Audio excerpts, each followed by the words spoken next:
नमस्कार साथियों। आज है दिनांक 13 सितंबर और आइए हम डिस्कस कर लेते हैं राष्ट्रीय संस्करण जो दैनिक जागरण का है उसमें कौन कौन सी ऐसी खबरें हैं जो हमारे लिए करंट अफेयर बन सकती है। फ्रंट पेज पे अगर हम बात करें तो सुप्रीम कोर्ट से रिलेटिव एक खबर है।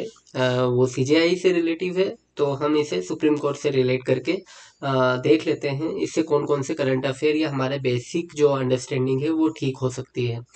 तो अगर बात करें सुप्रीम कोर्ट की, तो भाग जो 5 है हमारे कॉन्स्टिट्यूशन का, उसमें 124 से लेकर 147 तक के जो आर्टिकल्स हैं वो हमें सुप्रीम कोर्ट के बारे में जानकारी देते हैं। सुप्रीम कोर्ट की अगर बात की जाए तो यहाँ हमारे देश का सबसे बड़ा न्यायालय का, अगर बात करें न्याय देने की सबसे बड़ी प्रणाली में शुमार है। मतलब न्याय की जो पद्धति है उसमें सबसे, अगर न्याय की बात की जाए तो न्याय में सर्वोच्च न्याय हमें सर्वोच्च न्यायालय से मिलता है ना। न्याय की अगर प्रक्रिया की बात की जाए तो हमारे यहाँ लोअर कोर्ट भी है, उसके बाद में उच्च न्यायालय है और फिर उच्चतम न्यायालय। तो उच्चतम न्यायालय जो है उसमें अगर बात की जाए न्यायाधीशों की, तो न्यायाधीशों की जो नियुक्तियां है वो राष्ट्रपति के द्वारा की जाती है ना। अगर बात की जाए मुख्य न्यायाधीश की, तो मुख्य न्यायाधीश के लिए जो क्राइटेरिया फिक्स है, इनके लिए जो न्यूनतम आयु होती है उसे डिसाइड नहीं किया गया है। अधिकतम आयु की बात की जाए तो 65 वर्ष इनकी अधिकतम आयु निर्धारित की गई है ना। तो ये आप ध्यान रखिएगा।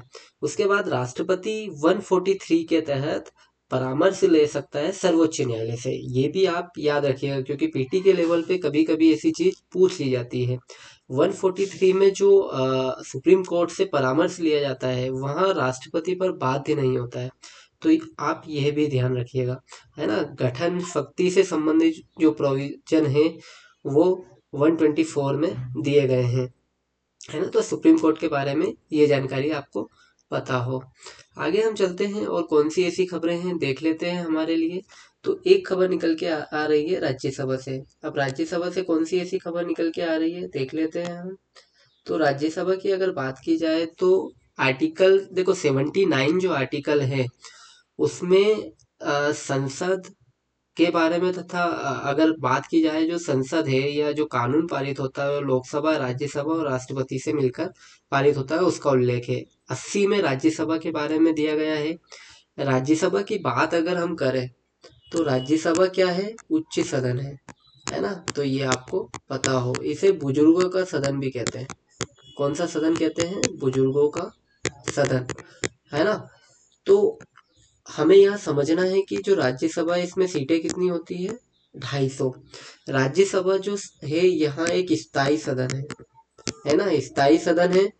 प्लस अगर बात की जाए राज्यसभा की, तो राज्यसभा जो है इसमें 2 वर्ष पश्चात लगभग एक तिहाई सदस्य क्या होते हैं, आ, एक तिहाई सदस्य इससे बाहर हो जाते हैं, है ना। अर्थात उनका कार्यकाल पूरा हो जाता है। कार्यकाल कितना होता है इसमें, 6 वर्ष का कार्यकाल होता है। तो आप ये सब चीजें ध्यान रखिएगा, है ना। आगे हम चलते हैं और कौन सी ऐसी खबरें हैं देख लेते हैं। अगर बात करें हम आगे हमारे लिए महत्वपूर्ण खबरों की, तो हिमाचल प्रदेश से एक खबर आई है। देखो ये जो हिमाचल प्रदेश से जो खबर आई है इसे हम मेंस की आंसर राइटिंग में किस तरीके से प्रयोग कर सकते हैं। अभी हिमाचल से जो खबर आई है वो जो वहाँ पर जो सरकारी जितने भी अधिकारी हैं या कर्मचारी हैं उनके वेतन जो हैं वो विलंबित हो रहे हैं। कारण क्या है, क्योंकि वहाँ जो मतलब वहाँ की जो गवर्नमेंट है उसके पास जो देने के लिए पैसा है वो हाल फिलहाल में जो फंड है वो उसकी कमी है। अब फंड की कमी कैसे हुई है, तो एक तो वित्तीय अनुशासन का अभाव है सबसे पहली बात। ऐसा नहीं है कि हिमाचल प्रदेश ही एक ऐसा राज्य है जहाँ पर फंड की कमी है या वित्तीय अनुशासन जो है उसका पालन नहीं किया जा रहा है। ऐसे राज्यों में बात की जाए तो पंजाब, बंगाल, आंध्र प्रदेश, बिहार, झारखंड, उड़ीसा, तेलंगाना, उत्तराखंड आदि कई ऐसे राज्य हैं जहाँ पर ऐसी सिचुएशंस आने वाले समय में, अगर वहाँ वित्तीय अनुशासन बेहतर नहीं हो पाया तो हो सकती है। तो वित्तीय अनुशासन अगर बेहतर नहीं है किसी राज्य का, तो क्या-क्या वहाँ संभावना है कि क्या-क्या प्रॉब्लम्स आ सकती है। तो पहली तो यही प्रॉब्लम कि कर्मियों को वेतन नहीं मिल पा रहा है ना?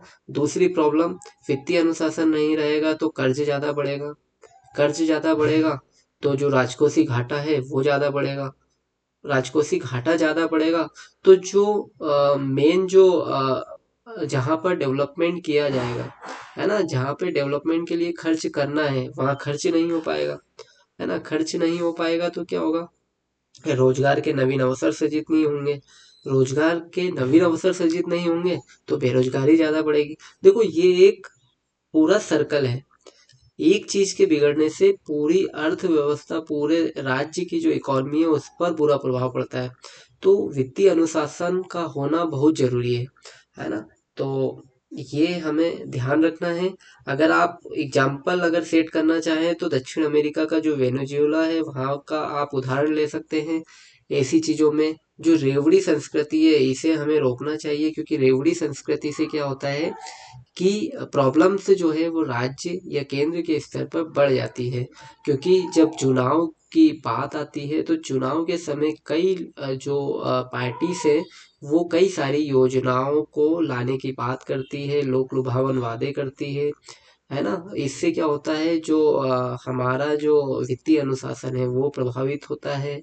राज्य में जो एक बेहतर संरचना का निर्माण हो सकता है, इकोनॉमिक ग्रोथ के लिए जो प्रयास, जो स्टेप सरकार उठाना चाहती है उन स्टेप को ठंडे बस्ते में डालकर ऐसी लोक लुभावन नीतियों को आगे बढ़ाया जाता है ताकि जो चुनाव है उसे जीता जा सके, है ना? तो ये जो रेवड़ी संस्कृति है इसे बंद किया जाना चाहिए। जो गलत नीतियां हैं उनको उनको नकारना चाहिए। तो इस तरीके से जो, देखो वित्तीय अनुशासन लाने के लिए हमें ये सब प्रयास करना जरूरी है।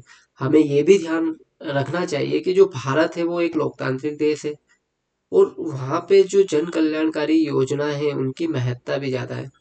क्योंकि कारण क्या है, हमारे देश में गरीबी ज्यादा है, गरीबी ज्यादा है तो जो समाजवादी अवधारणा की हम बात करें तो समाजवादी अवधारणा है ही यही कि जो समाज है उसको हम बेहतर तरीके से चीज़ों को मुहैया कराएं। जो गरीब आबादी आबादी है उसे हम बेहतर रूप से खाद्यान्न सामग्री प्रदान कर पाए, जो डिस्ट्रीब्यूशन, वेल्थ का डिस्ट्रीब्यूशन है वो सही तरीके से मैनेज हो पाए, है ना? तो ये एक बेहतर समाज के लिए, एक लोकतांत्रिक देश के लिए और वो भी भारत के लिए काफ़ी महत्वपूर्ण हो जाता है। तो ये पूरा जो खबर है इसको हमने एक ब्रॉड लेवल पे समझने का प्रयास किया।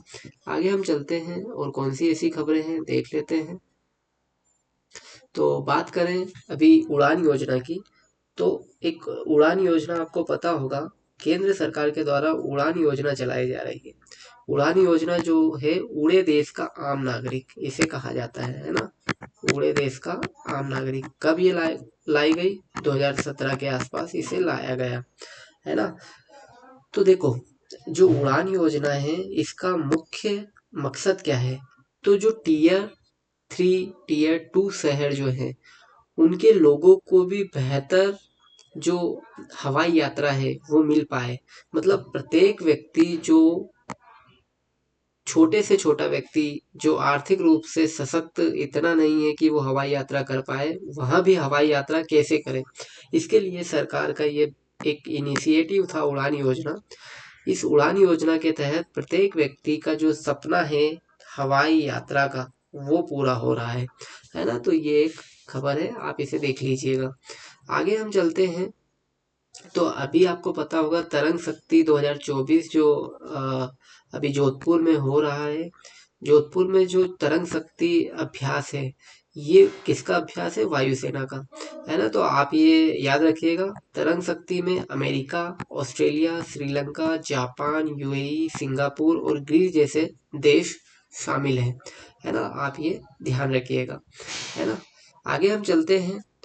तो एक खबर निकल के आ रही है, अमेरिका से हमने high altitude anti submarine warfare जो है सोनोबाय को खरीदा है। अब ये सोनोबाय होता क्या है? तो सोनोबाय अगर बात करें तो एक तरह का ये डिवाइस है। डिवाइस कैसा? एंटी सबमरीन वॉरफेयर के लिए ये डिवाइस है। मतलब जो सबमरीन है उसे पकड़ने में ये जो सोनोबाय है वो मदद कर सकता है। अगर मान लो कोई समुद्र में सबमरीन है, तो सबमरीन को सोनोबाय जो है वो अपनी जद में ले सकता है। वो बता सकता है कि जो भैया सबमरीन है वो कहाँ पर अभी स्थित है। तो ये सोनोबाई काम कैसे करता है? तो सोनोबाई की अगर बात की जाए तो ये दो तरह से काम करता है, एक तो एक्टिव रूप में और एक पैसिव रूप में। अगर बात करें एक्टिव रूप की, तो एक्टिव रूप में यहाँ क्या करता है, ध्वनि तरंगों को छोड़ता है, और ध्वनि तरंगों को छोड़कर क्या करता है, पता लगाता है कि सबमरीन कहाँ है। दूसरी बात है कि पेसिव मोड। अब पेसिव मोड क्या होता है? तो अगर पेसिव मोड की अगर बात की जाए, तो पेसिव मोड में ये ध्वनि तरंगों को ना छोड़कर क्या करता है, ये शांत रहकर सबमरीन की स्थिति का जायजा लेता है कि सबमरीन अभी अवस्थित कहाँ है ना। तो पेसिव मोड पे यहाँ इस तरीके से कार्य करता है। तो आपने ये जो सोनोबाई, देखो सोनोबाई जो है वो हमारा साइंस एंड टेक्नोलॉजी से रिलेटिव है और पीटी के लेवल पे पूछा जा सकता है। तो सोनोबाई हमने अमेरिका से खरीदा। ये एंटी सबमरीन वॉरफेयर है। दूसरी बात, ये एक्टिव और पैसिव दोनों मोड पे कार्य करता है। एक्टिव मोड की बात करें तो ये ध्वनि तरंगों पर आधारित है, जबकि पैसिव मोड पे ये जो सबमरीन है उसकी स्थिति से जायजा लेता है कि कहाँ पर अभी सबमरीन है ना।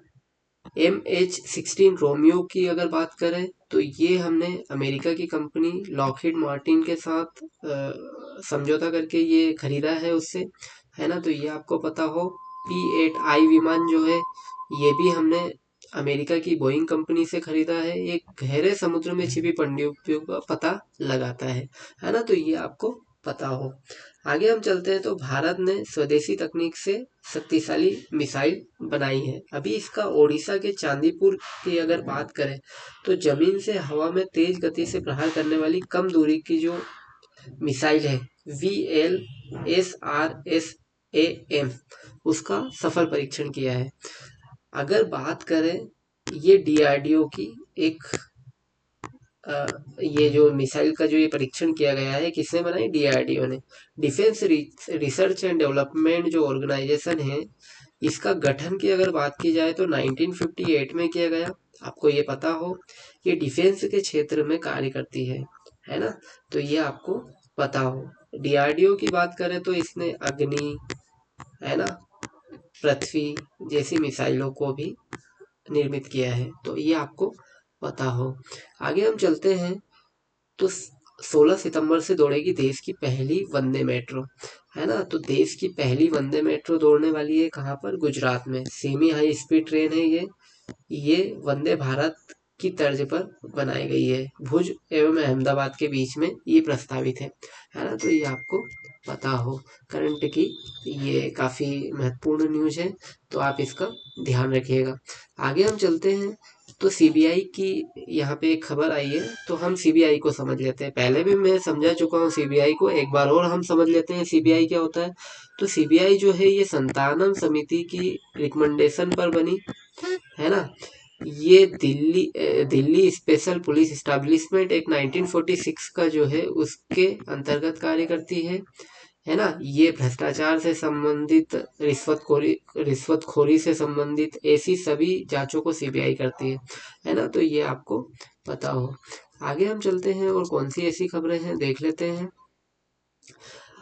देखो, सुप्रीम कोर्ट ने अभी सख्त रुख अपनाया है। जो बुलडोजर प्रथा जो चली है उस पर कहा है कि किसी अपराध से आरोपित होना, मतलब अगर किसी अपराध में कोई आरोपित है, तो क्या इसका मेन आधार बन जाता है कि भैया उसकी जो संपत्ति है उसको ध्वस्त कर दिया जाए?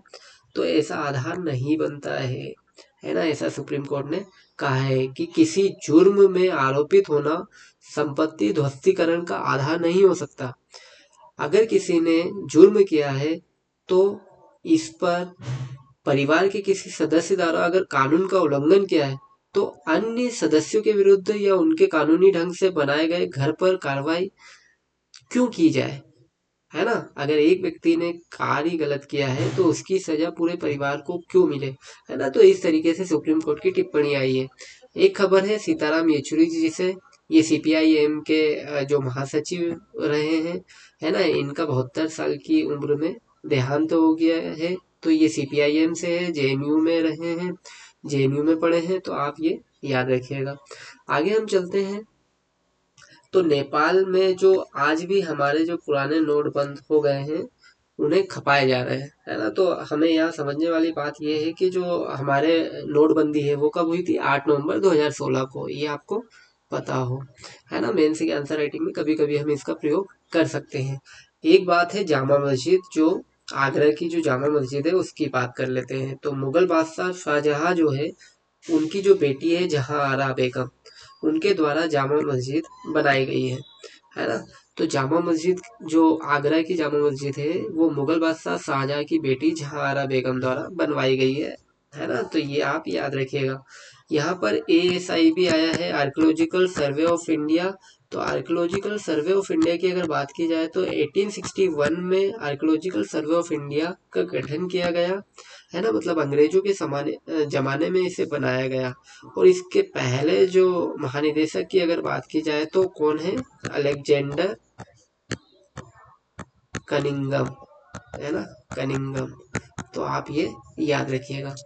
आगे हम चलते हैं और कौन सी ऐसी खबरें देख लेते हैं। तो मणिपुर की हिंसा से फिर खबर निकल के आ रही है। अभी मणिपुर का जो मुद्दा है वो काफी चर्चा में रहा है, तो हो सकता है कि ये हमारे मेंस में भी पूछ लिया जाए क्वेश्चन की फॉर्म में, या PT के लेवल पे भी पूछ लिया जाए। तो मणिपुर की हमने पहले भी बात कर ली है, फिर से मैं थोड़ा सा आपको बता दूं कि मणिपुर जो है वो इस तरीके से हम समझ सकते हैं कि एक घाटी क्षेत्र है और एक पहाड़ी हिल्स है। पहाड़ी हिल्स में कुकी नागा लोग रहते हैं, जबकि अगर घाटी क्षेत्र की बात करें तो मैतेई जो हिंदू कम्युनिटी है वो रहती है। मैतेई जो समुदाय है उसे ST का जब दर्जा दिया गया न्यायालय के द्वारा, ऐसा कहा गया, तो वहां पर दो समुदाय में भिड़ंत हो गई, मतलब कुकी नागा तथा जो आपके मैतेई है इनमें, है ना। क्योंकि ST का दर्जा अगर मिल जाएगा तो कुकी नागा जो पहाड़ी हिल्स पर है उन लोगों को आरक्षण जो उन्हें मिल रहा है उसमें बंटवारा हो जाएगा। उनकी जमीनें जो पहाड़ी क्षेत्र में है उन पर वो खरीद सकते हैं मैतेई समुदाय। तो ये सब चीजें, इनको लेकर मणिपुर में हिंसा लगभग 1-1.5 साल से जारी है ना। तो ये आप ध्यान रखिएगा। मेंस के आंसर राइटिंग में कभी इनका प्रयोग आप कर सकते हैं, है ना। क्वेश्चन को देख के आंसर में चीजों को हम लिख सकते हैं, क्योंकि ऐसा नहीं है कि डायरेक्टली क्वेश्चन आपसे यहीं से बन जाएगा पेपर से, है ना। पेपर से क्वेश्चन नहीं बनता है, क्वेश्चन बनता है आपकी समझ से, है ना। जो करंट में चीजें होती है उनका पिछला क्या है, मतलब जो बेसिक है, बेसिक से क्वेश्चन बनता है। करंट की खबर, करंट में जो खबर होती है उसको लेकर बेसिक से क्वेश्चन पूछे जाते हैं। तो आप ये ध्यान रखिएगा। देखो, इलेक्ट्रिक दोपहिया जो वाहन है उनके लिए सरकार द्वारा अभी PM-E-ड्राइव स्कीम लाई गई है। इससे पहले इलेक्ट्रिक मोबिलिटी प्रमोशन स्कीम भी लाई गई थी। तो PM-E-ड्राइव स्कीम का पहले तो हमें फुल फॉर्म पता हो। तो PM electric drive revolution in innovation vehicle enhancement, है ना। कभी कभी PT के लेवल पर ऐसी खबरें या ऐसी फुल फॉर्म्स को पूछ लिया जाता है ना। प्रत्येक एग्जाम में, वनडे के एग्जाम में भी कभी कभी ऐसी चीजें आ जाती हैं, तो आप ये ध्यान रखिएगा।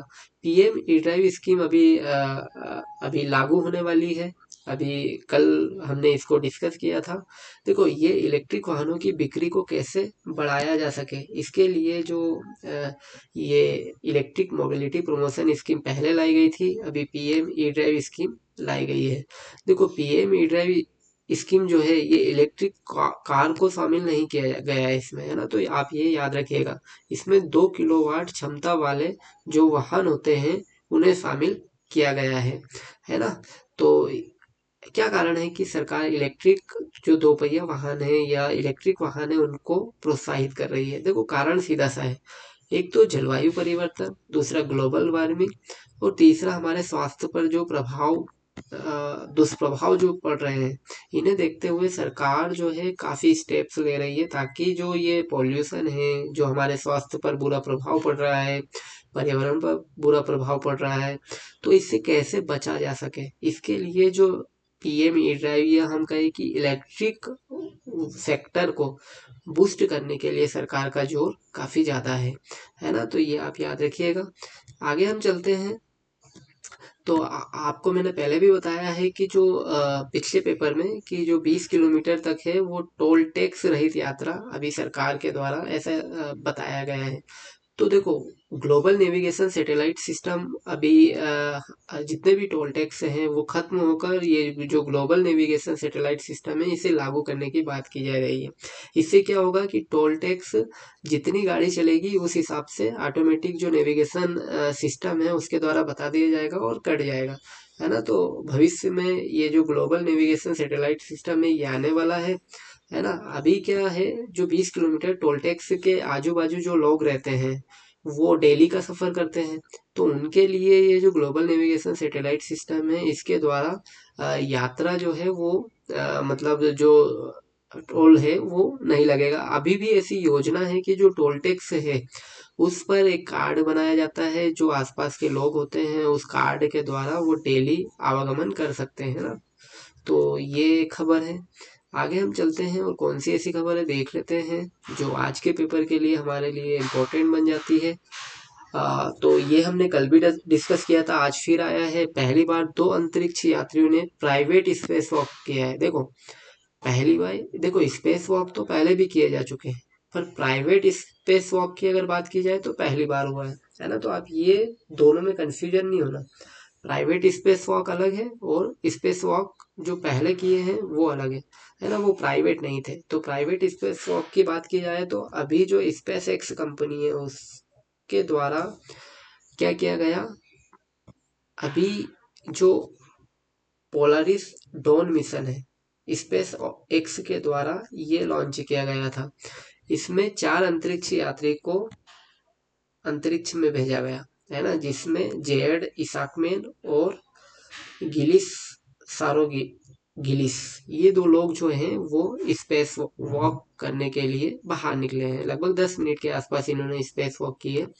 हम बात कर लेते हैं स्पेस एक्स कंपनी की। तो एलन मस्क की ये स्पेस एक्स जो कंपनी है ये एकमात्र प्राइवेट कंपनी है जो नियमित रूप से इंसानों को पृथ्वी की कक्षा में भेजने तथा वापस लाने में सक्षम है ना।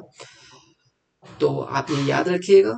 और पहले प्राइवेट स्पेस वॉक करने वाले जो 2 व्यक्ति हैं वो कौन है, जेड इसाकमैन और स्पेस एक्स के कर्मचारी जो हैं सारा गिलीस। तो आप इनका नाम याद रखिएगा। एक खबर है वियतनाम से, आपको पहले भी बता दिया है मैंने। वियतनाम जो है उसमें टाइफून यागी के कारण बाढ़ और भूस्खलन आया है। तो आपको यहाँ समझने वाली बात है, टाइफून यागी जो है वो कहाँ आया है, वियतनाम में, है ना। तो ये आप याद रखिएगा। दूसरी बात, आगे हम स्पोर्ट्स पे चलते हैं। तो पैरालंपिक खेल में जो भाला फेंक खिलाड़ी है कौन, एथलीट नवदीप सिंह, है ना। तो नवदीप सिंह जी को आप याद रखिएगा, ये भाला फेंक से संबंधित हैं, है ना।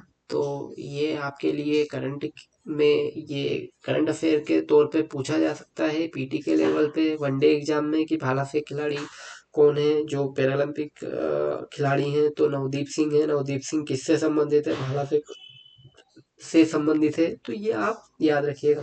बात करें डेविस कप की, तो डेविस कप की अगर बात करें तो ये टेनिस से संबंधित है ना। तो आप ये याद रखिएगा वनडे एग्जाम में या पीटी के लेवल पर भी, पीएससी के लेवल पे भी इसे क्वेश्चंस बनते हैं, है ना। आगे हम चलते हैं। आईओए प्रमुख के कोषाध्यक्ष भेजा कारण बताओ नोटिस। हमें यहाँ समझने वाली बात है कि भारतीय ओलंपिक संघ जो है उसके अध्यक्ष कौन है, तो पीटी उषा है ना। भारतीय ओलंपिक संघ की जो अध्यक्ष है वो कौन है, पीटी उषा।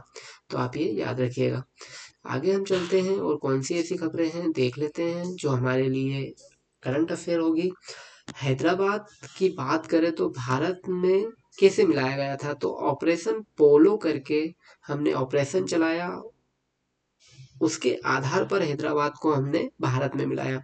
1948 में जो हैदराबाद रियासत है उसको भारत में एकीकृत करने के लिए सैन्य अभियान के माध्यम से ऑपरेशन पोलो शुरू किया गया।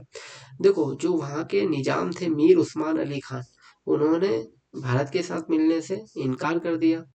अब हैदराबाद में सैन्य कार्रवाई की गई, है ना। सैन्य कार्रवाई के माध्यम से हैदराबाद को भारत में मिलाया गया 1948 में, और ऑपरेशन पोलो से नाम दिया गया। तो आप ये याद रखिएगा। अभी नासा ने रेड स्पाइडर नेबुला की तस्वीरें भेजी है या लॉन्च की है। अब रेड स्पाइडर नेबुला जो है ये है क्या? तो अगर रेड स्पाइडर नेबुला जो इसके नाम से ही जाहिर हो रहा है कि स्पाइडर के आकृति का लाल कलर का कोई नेबुला है ना? तो यह मरते हुए तारे के बाहरी परत से निकलने वाली गैस और धूल से बना होता है ना? तो रेड स्पाइडर नेबुला के बारे में आप ये याद रखिएगा कि ये जो मरते हुए तारे हैं उनके धूल, गैस आदि से इनका निर्माण होता है ना? अब हबल स्पेस टेलीस्कोप ने ये तस्वीरें भेजी है ना, तो हबल स्पेस टेलीस्कोप क्या है? तो जो हब्बल साहब है ना, एडविन हब्बल जो है उनके नाम पर इसका नाम रखा गया है ना? हबल स्पेस टेलीस्कोप जो है ये खगोल विज्ञान के क्षेत्र में अगर बात करें तो खगोल से संबंधित जितनी भी जानकारी है, तारे, आकाशगंगा, इनको ये रिसर्च करती है, देखती है कहाँ पर आकाशगंगा है ना? जो खगोल विज्ञान से संबंधित चीज़ें हैं इनके बारे में अनुसंधान करने के लिए हबल स्पेस टेलीस्कोप का निर्माण किया गया है ना? तो आप ये याद रखिएगा। आगे हम देख लेते हैं और कौन सी ऐसी खबरें हैं जो हमारे लिए महत्वपूर्ण है। आज के पेपर की जो मेन खबरें थी वो हमने डिस्कस कर ली है। करंट अफेयर में जो आज खबरें आई थी वो हमने हो सकता है कि जो महत्वपूर्ण खबरें हैं वो हमने बेहतर रूप में समझ ली हैं। आगे भी हम ऐसी कोशिश करेंगे कि और जो करंट अफेयर में रिलेटिव खबरें हैं उन्हें डिस्कस करते रहें। कुछ खबरें क्या होती है कि पुरानी खबरें अगले पेपर में दे दी जाती है, उन्हें फिर से हम डिस्कस करते हैं। तो आप ये मत सोचिएगा कि पुरानी खबरों को बार बार डिस्कस करते हैं, क्योंकि देखो पुरानी खबरों को भी अगर हम बार बार डिस्कस करते हैं तो कहीं ना कहीं वो रिलेटिव तो है, क्योंकि पेपर में अगर डेली आ रही है तो कहीं ना कहीं वो रिलेटिव खबर है। और बेसिक को अगर हम डिस्कस करेंगे साथ साथ तो हो सकता है कि जो हमारे करंट अफेयर तो हमारे साथ में चल ही रहे हैं, साथ में हमारा बेसिक भी कहीं ना कहीं कवर हो रहा है। क्योंकि कभी कभी क्या होता है कि जो करंट अफेयर की न्यूज से निकलकर बेसिक से सवाल पूछ लिए जाते हैं, है ना? तो आप ये ध्यान रखिएगा। आज के पेपर में जो डिस्कस करना था वो हमने कर लिया है। आज के पेपर के लिए केवल इतना ही। आगे हम फिर डिस्कस करेंगे पेपर को। आज के लिए इतना ही। धन्यवाद। धन्यवाद।